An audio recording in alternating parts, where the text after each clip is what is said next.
कृष्ण दोस्तों आज पुरुषोत्तम मास के दिन और आज गणेश जी की भी वरदा चतुर्थी है। उस दिन मैं पूतना वध की कथा सुनाने जा रही हूँ। ये पूतना वध की कथा इतनी पुण्यमयी कथा है कि इससे हमारे सभी पापों का नाश हो जाता है और हमें हमारी सभी मनोकामनाएं पूर्ण होती हैं।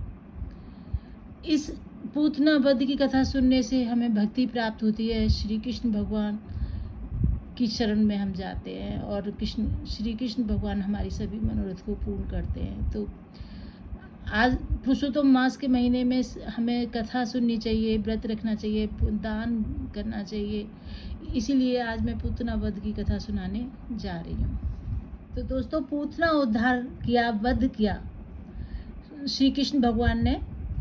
श्री सुखदेव जी भी कहते हैं कि एक दिन पूतना ने माया से अपने को एक सुंदर युवती का रूप धारण कर गोकुल में घर घर बालकों को ढूंढती रही और नंद बाबा के घर पहुंच गई। श्री कृष्ण सैया पर सोए हुए थे। पूतना को देखकर भगवान ने आंखें मूंद ली। पूतना ने भगवान श्री कृष्ण को उठाकर अपनी गोद में लेकर उनके मुंह में अपने स्तन को दे दिया। स्तनों पर जहर लगा हुआ था। भगवान ने जोर से स्तनों को दबाकर पूतना के प्राण पीने लगे। पूतना सटपटाकर पृथ्वी पर गिर पड़ी।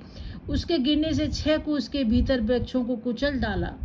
पूतना के शरीर को देखकर ग्वाल और गोपी डर गए। गोपियां झटपट दौड़कर श्री कृष्ण जी को उठा लाई। सबने कहा, ऋषिकेश, भगवान इंद्रियों की और नारायण प्राणों की रक्षा करें। गोपियों ने प्रेम पास में बंद कर भगवान की रक्षा की। यशोदा जी ने स्तन पिलाया, फिर पल्ला में सुला दिया। भगवान ने पूतना का शरीर दबाकर स्तनपान किया था। इस कारण पूतना को उत्तम से उत्तम गति प्राप्त हुई,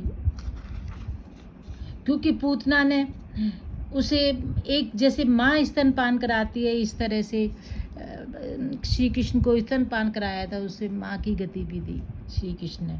श्री कृष्ण भगवान ने दोस्तों आंखें बंद कर ली थी उसको, पूतना को देखकर। तो सभी गुरु आदि कहते हैं कि कई कारणों से आंखें बंद की थी। एक तो ये आंखें बंद की कि सोच रहे थे मैं इतना छोटा हूँ, मैं इतनी इस भयानक को देखूंगा तो मुझे डर लग रहा है, एक बाल रूप में।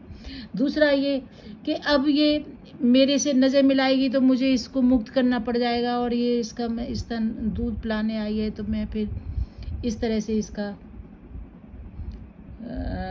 मैं कैसे कर पाऊँगा। मुझे तो जहर पीने की आदत नहीं है और ये तो मुझे जहर पिलाने आई है। तो उन्होंने अपने इष्ट देव को, भोले बाबा को याद किया।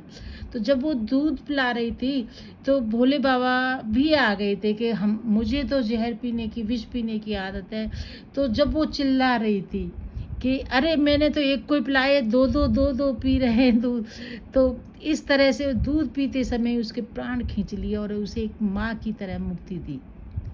क्योंकि उसने माँ की तरह ही बच्चों को दूध पिलाया तो उसे माँ की ही गति दी। जय श्री कृष्ण दोस्तों। तो दोस्तों, पुरुषोत्तम मास में पूतना वध की कथा सुनने से हमारे सभी पापों का नाश होता है और हमारे पुण्य कर्म बढ़ जाते हैं। दिन दूनी रात चौगनी इस मास में तप, व्रत, दान, यज्ञ करने से भगवान खुश होते हैं, हमें खुश होकर भक्ति देते हैं, हमारी मनोकामना पूर्ण करते हैं।